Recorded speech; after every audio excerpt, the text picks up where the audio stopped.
A great team win, guys. Let's keep fighting to the end, man. Let's get another perfect week this week. Finish out with the Raiders, man. Ground, 1, 2, 3. Grind. You are listening to the Huddle Up Podcast with Mile High Huddle's Chad Jensen and Zack Kelberman. Freeman is back there, blocked by Leary, caught for the touchdown! A 2-yard laser! Fumagalli from the University of Wisconsin. 3rd and goal at the 1. Lindsey is in. Janovich, the fullback. Janovich hit. Nice big hit there by Kendrick. He continues to dig. He's not. They call a touchdown. They call a touchdown on a 1-yard jump inside. Trying to set up the screen to his tight end, Noah Fant. He's got some room to run.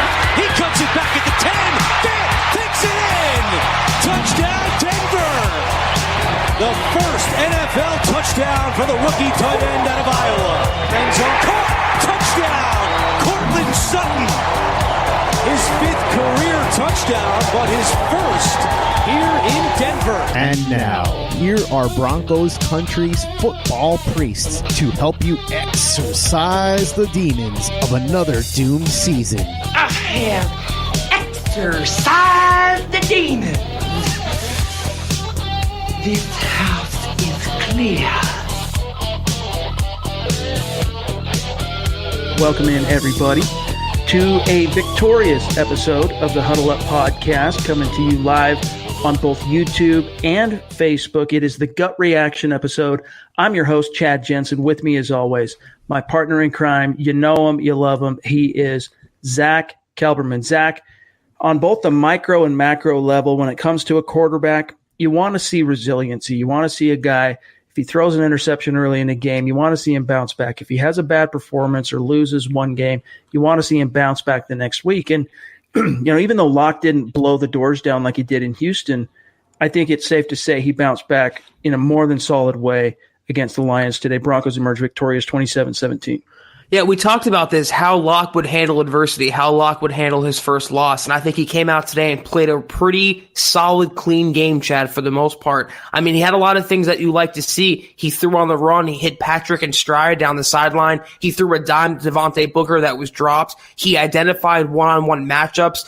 Everything that were red flags about Drew Lock coming into the season, he's slowly but surely starting to improve on, and that's what you want to see over the next course of the next game and going into next season. I thought the Broncos played a pretty good game today. Not the biggest barometer, not the biggest measuring stick because the Lions are so bad, but a victory is a victory, and we're not going to ever apologize for it. By the way, did you see that one play where Locke was pushed out of bounds on a scramble? And old man Flacco had his back to the field and was looking up at the sideline, and Locke ran right into him and had to grab him to keep him from falling. I thought it was quite symbolic in all actuality, because after what I've seen just in 4 starts, Drew Lock is now 3-1 as a starter, winning record easily. And what more do you need to see from Joe Flacco? I mean, it's time to hit the bricks. As soon as the new league year rolls over, you take that dead money hit that you're going to sustain for having done that extension, moving money around. But at the end of the day, remember, the Broncos aren't losing money by cutting Joe Flacco at the end of this season or beginning of next year. They put his salary on a credit card for 2019, and they're going to pay it off in the next couple of seasons. That's the way to look at it, so that they could have cap space. But anyway, we're going to dive into it. We're going to get into our reactions, our analysis off the cuff here, our immediate reactions to Broncos, Lions. But first, you guys, just a couple of quick matters of business. I see a super chat coming in. We're going to grab you just a second, my friend. A couple of super chats. Really quick, though, matters of business. Make sure you're following the show on Twitter at HuddleUpPod. As you can see there flashing across the bottom, the ticker at HuddleUpPod on Twitter. You guys, that's just the best way to keep your finger on the pulse of what's happening with the show in real time. And then don't forget, head on over to Apple Podcasts and leave a creative review on the show. If you like what Zach and I are doing, give us a 5-star rating. And that not only is a great organic way to help the show, but it enters you into our monthly giveaway, our drawing. We'll take a couple names, pick them out of the hat randomly, announce the winners the first week of January for the month of December. So take care of that business on Apple Podcasts for us as soon as you can. Thanks, guys. This is the Overtime Podcast Network. All right, let's welcome in everybody who has been chilling in the room and joining us live. Duke, Benjamin, Stu, what's up, my brother? What's up, Chris, what's up, dog? Jordan, Red John, Jake. I could go keep going, but we got I think we're going to have a pretty full room tonight. Everyone's feeling good. Let's see what Bradley has to say here. Jumping in with a $5 donation on Super Chat. Appreciate it, Brad. He says, great win. Thanks, Zach and Chad, for all you do to keep our spirits up. Well, that's good to hear. We try to give you the real talk, right, Zach, without while keeping it on the positive and through kind of a lens of optimism. Right. I mean, we're never going to sugarcoat anything. We're never going to be too, sunshine, too negative. We're going to keep things really realistic for Broncos country. But we enjoy these Victory Sunday podcasts, Chad. We enjoy commiserating with Broncos fans in the best of times and in the worst of times. And we never apologize for any victory here. The Broncos played a good game today, and we're excited to see that the fans can celebrate watching their young quarterback pick up another win this season. By the way, did you catch it? I kind of missed the first little part of it because of some holiday stuff, the first 4 minutes of the game. Did they announce how many no-shows by chance that you saw? It was 9,000. It was less than the Thanksgiving Day game against the Chargers. Yeah, it was less. Liked what they saw from Buzz Lightyear in Houston, right? And also beating Phillip Rivers that game, that it was quite egregious, the amount of no-shows. That's good to see. Chris jumping in with a $21 donation, one of our Super Chat studs. He says, looked like the Lions wanted it more, but then the Broncos kicked it up a notch, plus more than 24 points again at home this time, twice since lock. Things are looking up, and that's an interesting, that's an interesting point that he makes there. The Broncos have struggled to get over that 23 mark throughout the season. Really, post Peyton Manning, it's been a struggle for this team. 2 of Lock's 4 starts, they've eclipsed that. So that's encouraging, and I think it's got this front office excited about the future. And what I like from today's game is the Broncos settled down in the second half, because that comment's right on. The Lions came out with energy. They scored a touchdown. They took a quick lead. But the Broncos didn't panic. They didn't go into a shell. They didn't get conservative. I thought Scangarello had a very creative game plan today with the 4th down calls and the running plays. And I thought Locke, I mean, he had Garrett Bowles, he had Wilkinson constantly committing penalties, he had drop passes. He never withered in the face of all of that. He didn't implode, and that's what I like to see. He's not a rookie quarterback in that sense. This Broncos team is learning how to win again, and they're learning how to overcome adversity. So it's only one game, it's a small sample size, but you have to like what you see based on today. I mean, it didn't start beautifully. And by the way, thanks, Brent. Appreciate you, brother. It didn't start well. You could kind of feel there was a little bit of a momentum vacuum, and the Lions kind of capitalized on that. But Drew Lock was not getting help, especially early from his offensive line. I'm not talking about pressures. I'm talking about an inability to open up rushing lanes for the running backs. And then those 2 penalties on Elijah Wilkinson, and then a hold, of course. Garrett Bowles did have 1 penalty today. Other than that, he played very well, which has kind of been the story for Bowles. You just know going into each game, he's probably going to play pretty well. He's going to keep his quarterback clean. He's going to blast open some holes. But you're going to get that 1 facepalm holding penalty each and every game from Garrett Bowles. But it was Elijah Wilkinson that was torpedoing this offense early, got banged up on a play in which Phillip Lindsay ran out of bounds. Jake Rogers, lo and behold, Zach, comes in, finishes the game at right tackle. Locke is kept clean. He's not sacked. The running game finally comes to life. And I'm thinking, you know what? The Broncos have been playing Elijah Wilkinson out of position at right tackle because they felt like they've had to. Jake Rogers, though, he's been a Munchak guy now. This is his 2nd consecutive year with Munchak. I liked what I saw from Rogers today, Zach.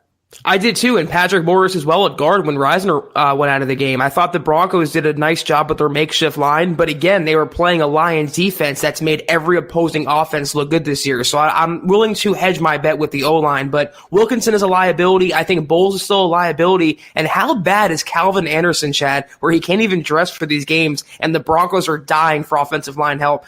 I really wouldn't get so mad at Wilkinson, though. Blame John Elway for not having a competent backup on the roster and playing a guard at tackle. Blame Juwan James for sitting out the $51 million tackle and not playing through his knee injury. Wilkinson is doing the best he can, but he has become a liability, and I'm with you. I like what I saw from Rogers today.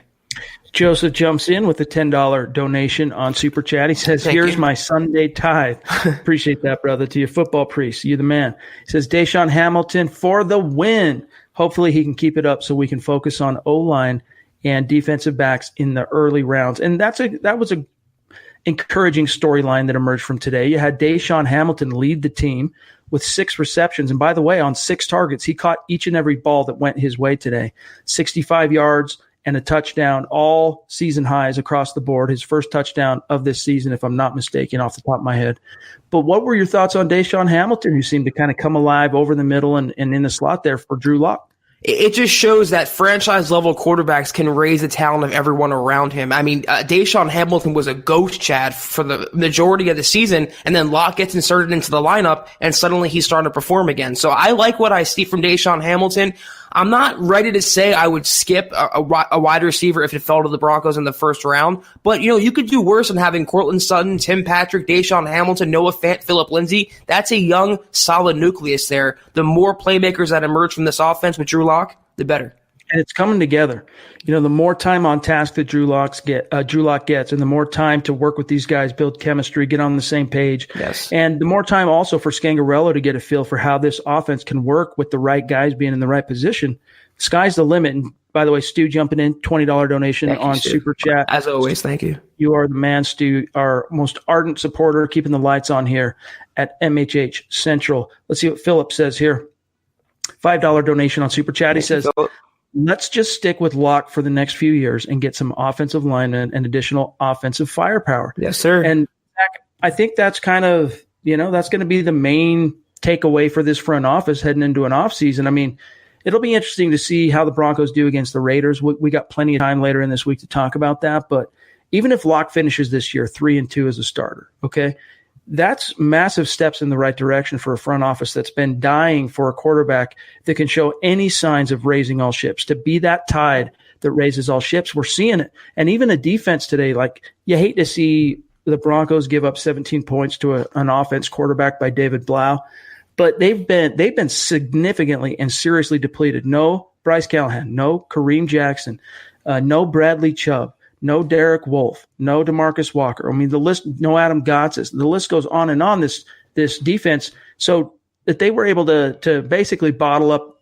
the Lions when it really mattered most.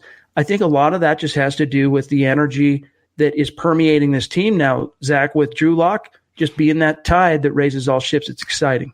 It's been a palatable change in the Broncos offense and defense since Locke's been in the starting lineup. The team, like you said, Chad, his personality is infectious, and they really rallied around Drew Lock. But yeah, they finally have hope under center now. They can't keep switching quarterbacks. They can't keep changing offensive systems. They finally found the guy, I think, who deserves at least 2020. I'm not ready to say he deserves the next 10 years untouched, but at least 2020, he's shown enough to me. And I agree. Build the offensive line, get him a burner wide receiver, protect him, and build around him his confidence. I think you'll have a playoff caliber offense in 2020 with Drew Lock. Chris mentions here Fangio at the podium. I think Drew played good. Way to keep it balanced, haha. And that's the thing with Fangio. He wanted to see a clean game from Drew Lock. He got it. This is another first for Locke up to this point in his career, in his 4th start. He did not turn the ball over. There wasn't that facepalm interception that you wish you had back. He finished a clean game. In fact, his stats across the board, Zach, let me read this off. He went 25 of 33, 192 yards, a touchdown, and a quarterback rating of 99.6. I mean, it's pretty much what the Broncos wanted him to be. Still take his chances as a gunslinger, but be a little more cognizant of his turnovers or lack thereof and play a clean brand of football. So if they can get that kind of production out of him, they can win with Drew Lock. I just don't want him ever shying away from taking those shots down the field. What was encouraging to me is that even after the drop passes, even after he had some bad series, they let him go out there and cut the football, throw it down the field, and find his weapons. So the more he's going to grow in this offense, I think the more comfortable he'll be playing a clean brand. It's really not his game, but I think conforming to that kind of style. By the way, Andrew Beck, that counted, that shuffle pass to Phillip Lindsay to pick up the first down on a 4th down play. That counted. It was a pass. It wasn't a lateral. It wasn't a pitch backward. He was credited with a pass, so he's 1 for 1 in his NFL career as a thrower. He's got a rating of 91.7. So hats off to Beck, who touched the ball in 3 different ways today. He threw the ball, he carried the ball as a rusher, and then he also caught a shuffle pass / whatever you want to call it. So he's an interesting young player that's kind of, he's a brick in the wall. He's not a guy that's, necessarily a game changer, but he's one of those solid solid role players that finds a way to make an impact. But you know what, Zach, the one player I want to talk about here, just to shift gears for a second, you could see, I mean, it was tough early on, that offensive line. You had the flu basically striking the entire Broncos locker room leading up to this game. Everybody's been sick all week long. Dalton Reisner, who's not only been banged up nursing an injury, but he also got under the weather with this flu bug. Took some time for this offensive line to get moving, but it finally did. And I think that change at right tackle played a big role. And you saw Phillip Lindsay just come alive. 19 carries, 109 yards, got a touchdown. I think he's cruising for that 1,000 yards. And by the way, if Phillip Lindsay cranks out a 1,000-yard season this year, he'll be the first undrafted player in NFL history to rush for 1,000 yards in each of his first 2 seasons. What is he, 48 away now? Is that what it is? Yep. Yeah, I mean, I think he'll get it in week 17. And that's another great season considering he didn't have any of those breakout plays like we saw last year, those game-changing 50-yard runs. We saw a little bit of the old Lindsey, though, on that touchdown run today. I thought he was the most explosive he's looked in quite some time. And I thought the Broncos' game plan did a lot to help the Broncos' rushing attack. They threw the ball well, and they ran the ball well off of that. So the more that Phillip Lindsay can do for this offense, the better. That's why I still think he should be the number one. And take away the 1A, 1B component, he's earned the right to be the guy in the backfield. Yeah, if you can get him 15 to 20 carries a game. I mean, the only thing that's missing from Phillip Lindsay's skill set is just that receiving ability to make him a true 3-down back, because you don't worry too much about him in pass protection. I think he's kind of proven himself over his 2 years and how many reps he's gotten in real game situations. But you want to see him show – it's not so much for him route running his hands, man. He just doesn't quite – haul everything in the way you want to see it. Nick says, did anyone else see Noah Fant with great blocking today, or was it just me? No, he's steadily improving. And you can tell that that's an aspect of Fant's game that he, as a rookie tight end, has really worked on crafting. And I think over time, he sees what one of his mentors, and George Kittle also went to Iowa, how he became, just a complete tight end. And I think that's what Noah Fant, he's learning from the best. They work together off the field during the offseason. They talk to each other on the phone. They're buddies, they're friends. And I think that relationship is trickling down to Noah Fant, and you're seeing him round out his game as a tight end. I think it was one of the plays that preceded the Deshaun Hamilton touchdown. Noah Fant had a great block that opened up a running lane for a big play. So he's getting better in that aspect. And the Broncos weren't even banking on him being a full all-around tight end in year one. They wanted his pass-catching chops to come out. If he can be a full blocking tight end, a full inline tight end, not just a receiver, that bodes so well for this Broncos offense going forward. I've also liked his development, Chad. I think the Broncos, we always talk about it, they really do have a young nucleus of talent. Brian jumping in with a $2 donation on Super Chat. He says, still not impressed with the play calling. Zach, when you're watching it live, okay, let's say you're watching it from the TV broadcast, or even if you're at the stadium, it's hard to get a gauge on the play calling outside of situational football. So what did they call on third down? Did they make the right decision to go for it on fourth? It's hard on the first viewing to get a real good gauge of the play calling. However, in this case, after one viewing through, Zach, what's your take on Scangarello's game today with Drew Lock? Took some time to get going, but eventually it busted open 5 consecutive scoring drives. I thought for the most part he had a pretty good game plan, but this is Scangarello. On a 3rd and 7, they threw a 5-yard passing route. Then a 4th and 1, they have that option tight end pitch with Beck. So that's the type of play caller he is. He kind of baffles sometimes, and he really has flashes of brilliance other times. For the most part, they didn't go into a shell in the second half. He stuck to his script, but he also conformed to the game. He also called plays with his gut, not just with his brain. So I like what I saw for him, and I think he's growing as a coach, just as Drew Lock is growing as a quarterback. This is the Overtime Podcast Network. Aaron makes a good point here. He says, Von Miller may not be racking up sacks, but damn, he is still a huge part of this defense, double teamed 90% of the time, making big plays when he's not. Excited for Bradley Chubb to come back. Yeah, I mean, the numbers aren't there for Von this year. I think he really has struggled a lot more than he anticipated, learning and acclimating to Vic Fangio's scheme. But that's the thing, is he needs that complementary piece. He needs that Elvis Dumervil, that DeMarcus Ware, that Bradley Chubb to help take attention off him. Because, I mean, when you're all a team's got in terms of edge, pass rush, pressure, I mean, teams, it pretty much simplifies things for teams in terms of just double teaming you. And every once in a blue moon, you're going to break through one of those and get a sack, but it's not going to be as consistent. And that's been, I think, the biggest issue. If you go back to 2013, Vaughn did not have Elvis Dumervil. It was the 1 year in which he didn't have that, kind of similar to this year, where he didn't have that complementary player on the other side. And it was also the year in which he missed 6 games to suspension and then tore his ACL.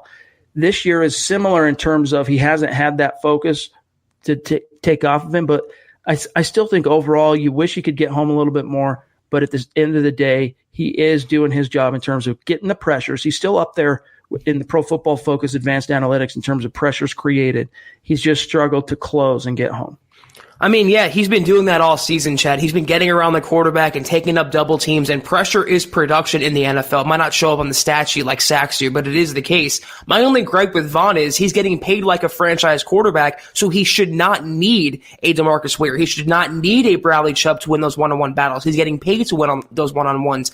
That being said, though, I like the Broncos' young talent blossoming, Chad. We saw Malik Reed get around the quarterback. We saw Draymond Jones get around the quarterback. I like the Broncos are getting sacks and pressuring the QB without solely relying on Von Miller or Bradley Chubb, who's not playing this season. I like the growth of this defense. We always talk about the offense with their young talent. It's there on the defense as well. If I'm not mistaken, Broncos fan, I'm trying to remember, Broncos fan number 24 who just jumped in with a $10 donation. Thank you. Let me know in the comment stream. You're Larry on Twitter, right? Just confirm that for me. I want to make sure I'm connecting the right guys. But he says Vic Fangio gave credit to the O-line when asked about how did Drew Lock play. Sounded like some shade towards Lock. What's your thoughts on this? I haven't heard it myself yet, so I want to proceed with caution there. But I don't think he would be remiss, Vic Fangio, to credit the O-line as a big contributor to how Locke had an efficient day. I mean, that's part and parcel of how a quarterback can succeed. You need your offensive line to do its job both in pass pro and in blasting open holes on the ground.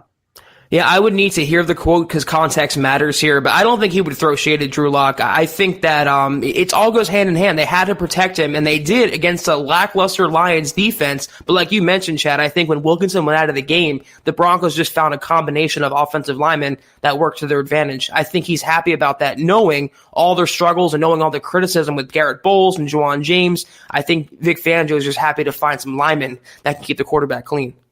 Chris brings up a good point here. Can Drew Lock draw in some decent free agents this offseason? In free agency, for the most part, free agents go to the team that's willing to pay him the money. Yep. Where that quarterback draw ends up helping teams, like you saw it with Peyton Manning, is it gets, veterans willing to deal a little bit more. They're willing to take maybe a little bit less than another team might be offering to go to the team that has the quarterback. That's where having that it guy, having a decided quarterback, having a guy people are excited about, that's where it can help you in free agency. And with Drew Lock, he's 3-1. If he finishes this season 4-1 in the best case scenario, what's your answer for Chris? I don't think he's going to hurt any free agent interest from the Broncos, but like you mentioned, Chad, what I was thinking is that money matters. It's the God in the NFL. The free agents will go to where the money is ultimately. It's not going to hurt the Broncos. He just doesn't have that star power like a Mahomes or like a Lamar Jackson. Those guys can single-handedly recruit free agents to choose them over other playoff caliber teams. The Broncos just aren't there yet, but you never know. The solid week 17 showing, let's say he throws, 3 or 4 touchdowns, it can certainly help his momentum and his name recognition going into the offseason. I think it helps just building a kind of excitement. I mean, it's one thing to go out and produce and put wins in the standings. Players take notice of that, but what players really like is swagger. Do you bring that swag on game day? And his opponents, including his teammates, obviously know it, but his opponents, they see that swag out there on the field. And it builds up buzz and it builds up a reputation. I'm just not sure a 5-game sample size is quite enough to be that big of a difference maker. However, in conversations, it will be part of the process for Elway painting the picture of why free agents want to come here. We finally got our young quarterback. Right. That's not an issue. So that will help. Now, Brian jumping in with a $10 donation. Thank you, Brian. Appreciate you, bro. He says, about play calling 2 times on 3rd and long in the first half, we're throwing to Devontae Booker. And the next drive, we have Royce in on 3rd and long. Why not have Lindsey, our playmakers, in the game? And that's a fair point. Again, I think, Brian, you have to remember And it's not so much giving him a pass because here we are in the 15th game of the season. But Rich Scangarello still is learning on the job. And, you wish that Devontae Booker, by the way, on that third down drop that he had, I mean, it wasn't an easy catch per se. Should have made it, though. Should have made that catch because Locke put it right there in the breadbasket. And that was another dagger that prevented the Broncos from picking up any momentum in the first quarter. You know what? I would ordinarily agree with this point, Chad, but that play with Devontae Booker, they isolated the running back on a linebacker, got the matchup they wanted, so that's good coaching. And then Locke realized that matchup and targeted that matchup, and he should have had a completion. He threw a dime pass to Booker, who has to make that grab. I am looking forward to the Broncos overhauling their backfield and getting rid of Devontae Booker, hopefully getting a running back that can catch the ball consistently. But yeah, I wouldn't put that criticism on Scangarello. They had the matchup they wanted, and it should have been a long game.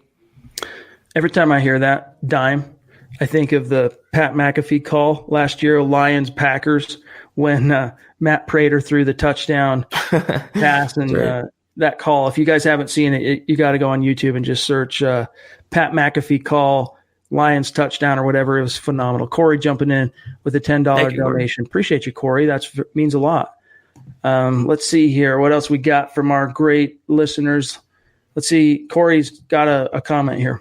He says, I think in free agency, we need to make the defense a finished product. But in the draft, I think we need a major upgrade to Freeman. Think about it. A true bowling ball in the backfield. Yeah, you know who I like is a kid from Utah. Zach Moss is his name. I like him somewhere round 2, 3. But it depends on what you do in the first round, because if you need offensive tackle big time, even if you're not going to make that change and you're going to keep Garrett Bowles, which is at left tackle, which it sounds like that's the thinking process that's permeating Dove Valley at this stage. Get used to or accept the reality that Garrett Bowles is probably going to go into next year as the incumbent starting left tackle, penciled in as the starter. But that doesn't mean you ignore it. Even if you get a completely healthy Juwan James all of 2020, you still need that developmental upside tackle prospect, which who knows, maybe Jake Rogers can show something in these next couple of games. I hope they give him an opportunity to play in the season finale because he played very well today. But if the Denver Broncos handle their business and get either an offensive tackle, a corner in round 1, I wouldn't be opposed to them getting a Zach Moss or a guy like that in round 2 or 3.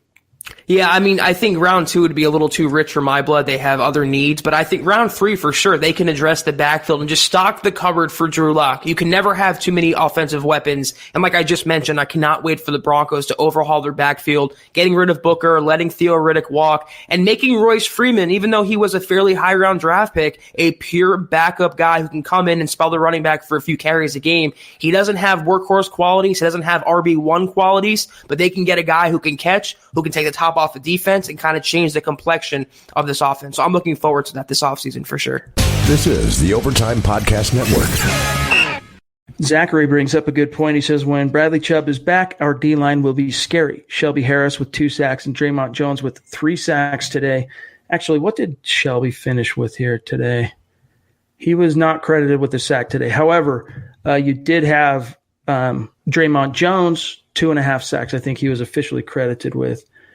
Draymond Jones, they only gave him 2. Why they didn't give the half? So that first one they gave completely to the other player. But yeah, 2 sacks today for Draymond Jones. And the point, though, is not lost on us, Zachary. But Shelby Harris, he's about to hit free agency. And he brings up a really sketchy situation because, you know, as a full-time starter this year, he's been hit and miss. Great in terms of batting passes down, creating pass rush pretty consistently. But, Zach, against the run, I don't love him. If you also were able to get Derek Wolfe back, I'd probably be okay. But, again, Shelby Harris is probably going to command some dollars, man. And I'm just not sure that you want to pay that money to him. At least Malik Jackson, when the Broncos were faced with that after the 2015 Super Bowl season, you knew he was a complete player on the D-line. He could create interior pass rush, and he was stout against the run. I'm just not sure you have that from Shelby, which clouds what his value is. I'm kind of with you on that. I mean, he showed as a nose tackle this year that he wasn't great against the run. He's better a pass rusher, but 8 batted balls, which leads the NFL defensive lineman, 6 sacks this year from a defensive lineman in a system that, is predicated on the outside linebackers getting pressure. He made himself some nice money. He's going to get himself a nice paycheck this offseason. Whether it's from the Broncos, I don't know, but he's a good player to have around. The good thing is, though, and this is what I wanted the Broncos to do on offense, they have a backup already in Draymond Jones who's producing and succeeding. So even if they lose Shelby Harris, they have a built-in replacement already on the roster, already in the system, who's already thriving. That's what I want the Broncos to have behind Garrett Bowles, just in case.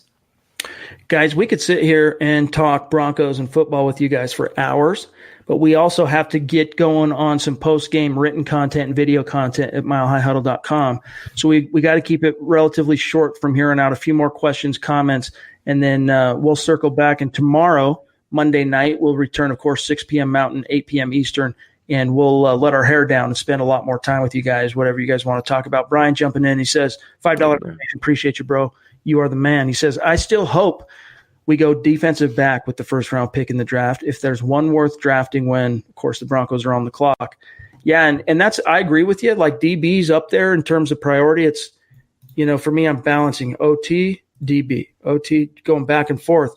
But keep, just stay subscribed, stay tuned, because as we get through the season and as soon as the season finale is in the books, you're going to see Mile High Huddle completely shift its focus to draft and free agency. And our draft guys, nobody in Broncos country does it better than Mile High Huddle. And those of you who've been following us and reading our stuff and for years and years, you know that. So we're going to be diving deep into the prospects. Who are the top DBs to keep an eye on in the first round? Who are the top offensive tackles, round 1, round 2, all that stuff. And we're going to be weaving that into what we're doing here on YouTube and Facebook with our live streams, breaking down prospects on film, with you guys participating, going through mock drafts live where we can figure out how to work you guys into that conversation, especially our super chat studs.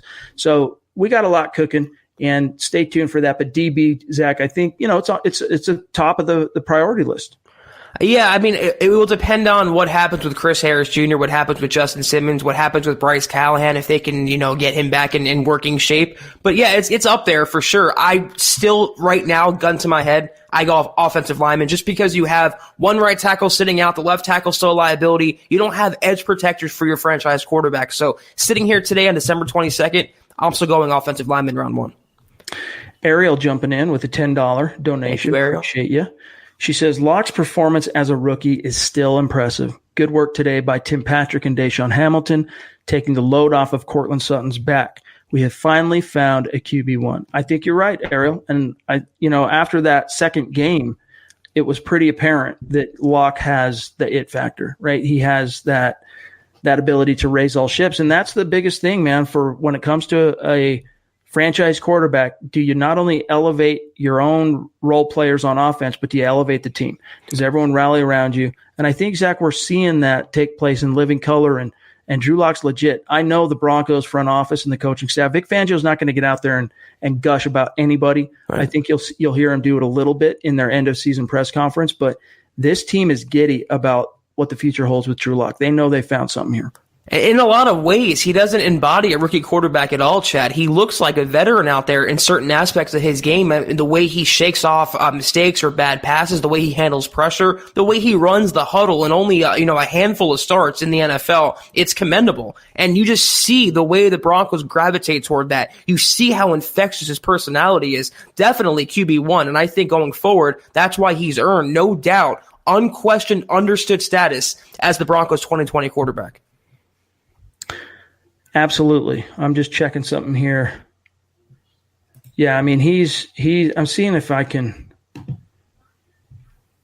view all of our super chat studs from today, but it doesn't let me view them in one spot till after. And that's another reason why, guys, you want to make sure you follow the show on Twitter, because after each and every podcast, we like to thank by name each and every donation in our donors on super chat on Twitter as a personal thank you and give you some love publicly. So make sure all of you are following the show on Twitter at HuddleUpPod. Guys, one or two more, and then we got to get out of here for today. Let's see what else is on your guys' mind. Here's a good one from Larry. Zach, do you think Jeff Hireman's done enough to keep around next year? Because he's going to cost he's here on an extension. He's on a second contract. It's going to cost him dollars next year. Has he been worthy to keep around?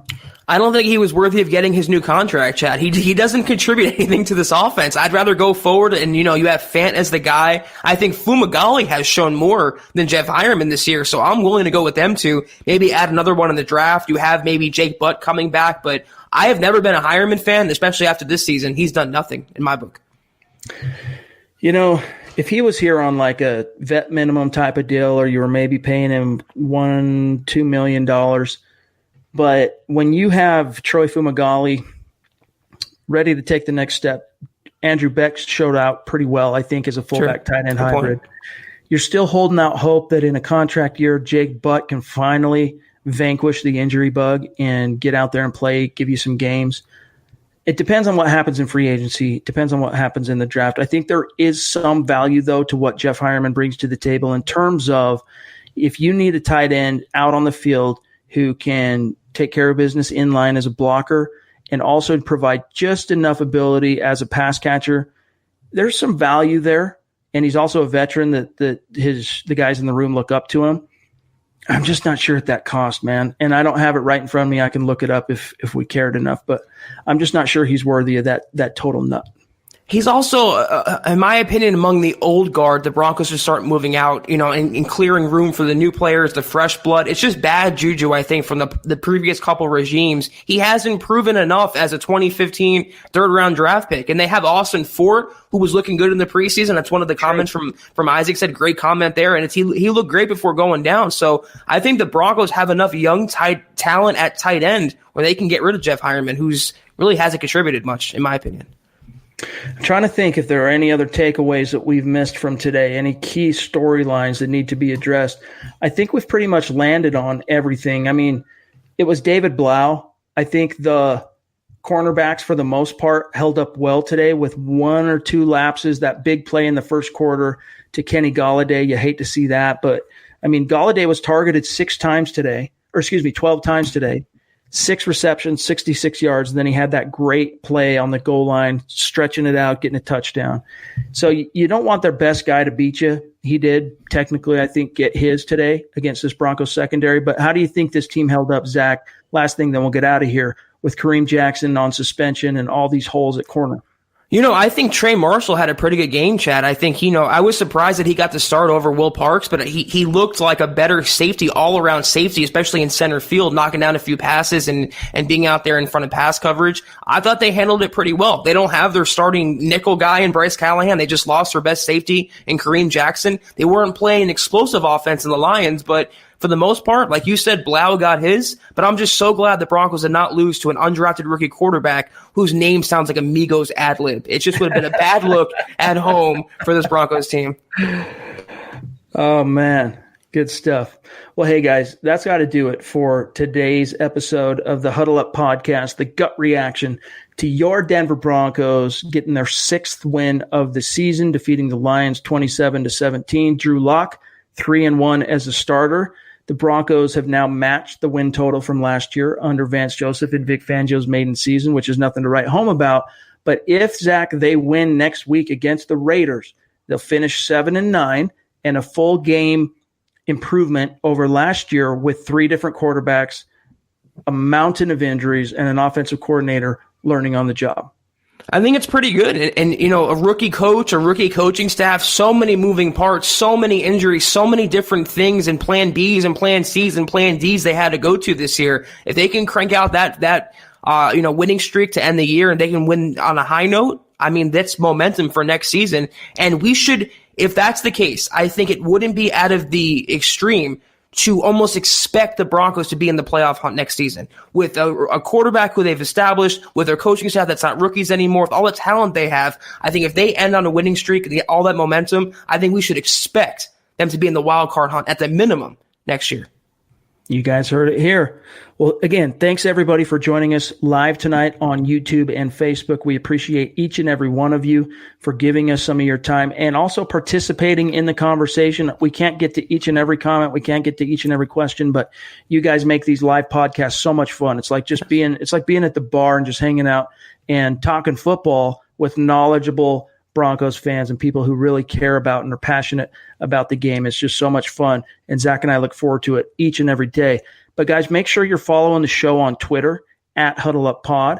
You can find my partner here, Zack Kelberman, on Twitter at KelbermanNFL. Myself at Chad and Jensen.